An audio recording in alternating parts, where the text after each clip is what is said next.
Hi, I'm Sue from Garden Moxie. One of my favorite things to do in the fall is to make wreaths. And today I'm going to show you how I make hydrangea wreaths. So you don't need a lot of things. The first thing, I like to make my hydrangea wreaths using these straw forms. This right here is an 18-inch straw form. That's what I'm going to be using today to make our wreath. You're going to need some flowers, some hydrangea flowers from your garden. I cut these Limelight hydrangeas about a week ago from my garden and just put them in a vase of water. They've been in there for a whole week soaking up water, and now when I feel the stems, they feel a little bit dry, so these are going to be perfect for wreath making. You're also going to need some floral pins or a way to attach the flowers to the wreath form, and a pair of pruners. And then we'll also need to have some floral wire and a wire cutter. So the reason that we need that is we're going to use that wire to make a hook that we'll use to attach our wreath and hang it up when we're finished. So let's get started. So the first thing we're going to do is we're going to make a hook for our wreath so that we can hang it up when we're finished. And this is pretty straightforward stuff. I'm just going to grab some floral wire. I'd say that's probably about 2.5 feet. Then I'm going to fold that in half, and I'm just going to tie this around the base here and twist the wire in place. And I'm going to twist the wires so that they're together. And then once they're twisted together, I'm just going to loop this over like this and twist this together. So just like that, we've got a wire that we can use to attach our wreath when we're finished with it. So in order to get started, so I know that the hook is going to be the top of my wreath, I'm just going to go ahead and empty these floral pins so that I can use them easily. And then I'm going to start off by just grabbing a couple branches of hydrangeas. And the first thing that I want to do is I want to break these down into smaller pieces. So I'm just going to pull these smaller pieces off of the branch so that they're easier to manage. And then if I have any leaves or anything, or if there's any dried leaves that I don't really like the way they look, I'll take those off as I come across them. And then we're just going to take a couple pieces of hydrangea flower. And again, if you don't want these brown leaves, you can just take these off now when you're making this. And I start at the bottom.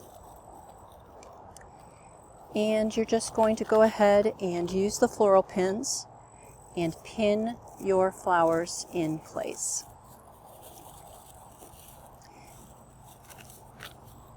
It's a little bit windy today, so my flowers are blowing around a little bit, but that's not a big deal.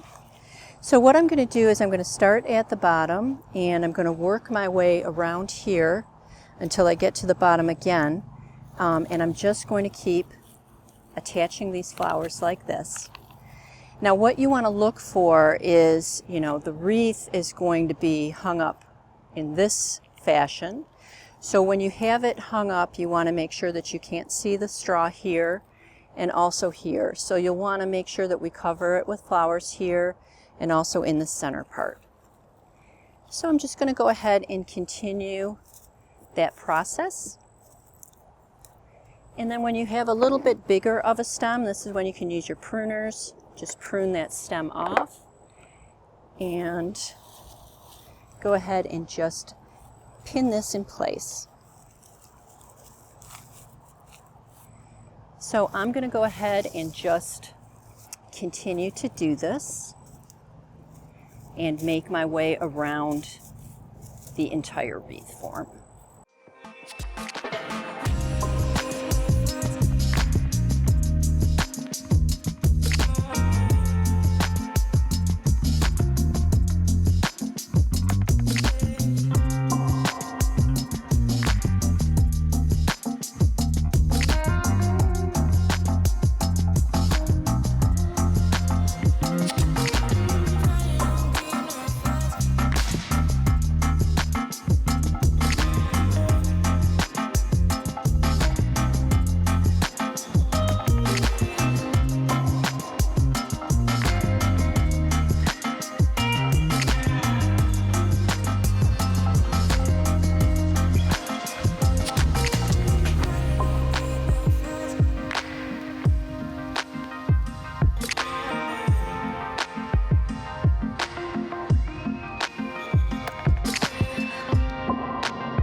Now for the last piece, sometimes people aren't sure how to finish this off, but it's exactly the same as how you work when you're putting everything together. And you just want to gather the flowers and just pin them in place. And then what you're going to do is just make sure that that hole is filled in and you don't have any open spots. So I'm going to work on that right now here. Make sure I find some flowers that I like.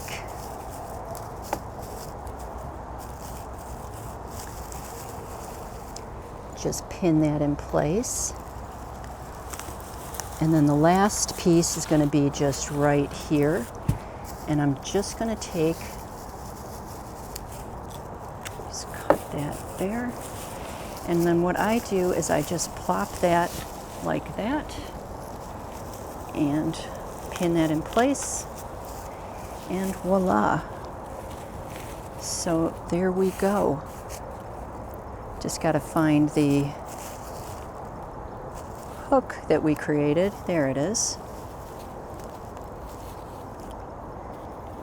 And there we go. There's your hydrangea wreath.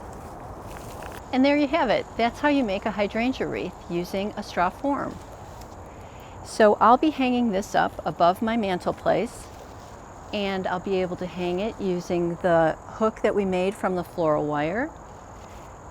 And as you can see, it turned out great. It couldn't be easier to make, and it's a great way to use your Limelight hydrangeas from your garden.